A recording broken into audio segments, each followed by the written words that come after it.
પણ આ ગામની જે મેં ખરેખર આ ગામના એક એક યુવાનની હોશિયારી જોઈ મને એવું લાગ્યું જ્યારે પોલીસ ગોતતી હોય ત્યારે પ્રવીણભાઈ હળદળમાં આવશે.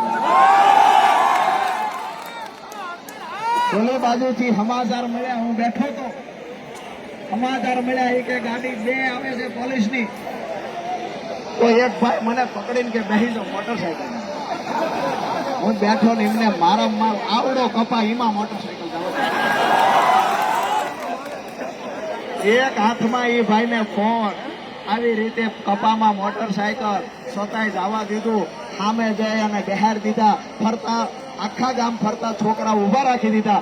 પોલીસને નહોતી ખબર કે અમે ક્યાં, પણ પોલીસ ક્યાં ક્યાં છે ને અમારા ખેડૂતોને ખબર હતી. કેટલાયને એવું હતું કે કાળે ગાડી લઈને જાવી, સિવિલ ડ્રેસ પહેરીને જાવી તો નહીં ઓળખે. અમારા ખેડૂતો તો સિવિલ ડ્રેસમાં એમની વાડું જોઈને કહી દીધું કે પોલીસ. આ ગામની મને ખરેખર અંદરથી એટલો ઉત્સાહ છે કે આ ગામની મુલાકાતે ખરેખર આમ આદમી પાર્ટીના તમામ નેતાઓએ આવવું. અને આજે જે અમને પોલીસને આ સુરેન્દ્રનગર મારા ઘરની બહાર ઉભી છે ગઈકાલથી, આજે 3 વાગે અકળાણા કે આ બહાર નો નીકળ્યો કેમ. અમારે કેવલ મારી ગાડી હાકે એની વાહે વાહે ફરે, કેવલ ને મજા આવી. એ મને કે પોલીસ સાહેબ મારી વાહે જ, મેં કે આખા સુરેન્દ્રનગરમાં ફેરે. એ મૂર્ખના સરદારો ન ખબર પડી 8 રાઉન્ડ સુરેન્દ્રનગરના હુકામાં માર્યા. 2 કલાક સુધી એને ફેરવા જ કર્યા. દોસ્તો 3 વાગે મારા ઘરે લેડીઝ પોલીસને લઈ અને ઘરમાં તપાસ કરવા માટે ગયા અને ઘરમાં જઈને કહ્યું કે રાજુભાઈ કરપડા અહીંયા હંતાડેલા છે. મારી બાએ જવાબ દીધો કે અમારા ખેડૂતનો દીકરો હંતાઈ ન બેઠો, અમે ખેડૂતના દીકરા છીએ. દોસ્તો આ રૂમાલ નથી દોસ્તો, ખેડૂતો માટે લડાઈ લડવા નીકળ્યા એનું મોતનું કફન બાંધીને નીકળ્યા છે. જે લોકો દંડા દડાવવાની વાત કરે છે, દંડા દેખાડવાની વાત કરે છે, એને કહીએ છીએ ગઈકાલે પણ કીધું તું કોટીએ દૂધ પીને અમે મોટા નથી થયા દોસ્તો.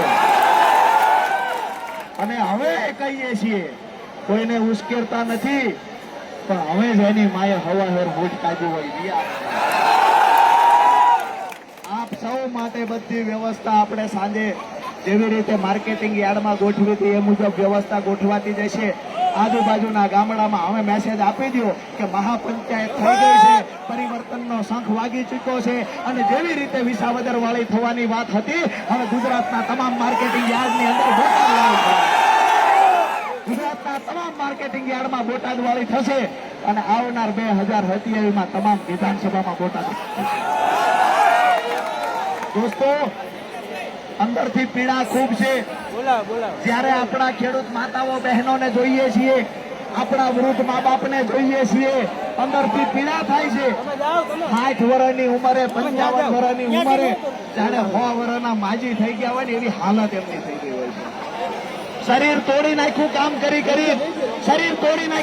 કરી કરીને છતાં એકવાર પૂછો, દીકરાની વવારુને હોનું ચડાવવું હોય, પોતાના કાનની તરોટિયું ભંગાવવા જવું પડે. આ પીડા છે. લગ્નનો ઢોલ વાગતો હોય, દીકરાના લગ્ન હોય, લગ્ન આવ્યા હોય, લગ્નનો એક બાજુ ઢોલ વાગતો હોય, બીજી બાજુ એ વરરાજાનો બાપ ગામમાં વ્યાજે પૈસા ગોતવા નીકળે ને આ પીડા રાજુ કરપડા થાય છે.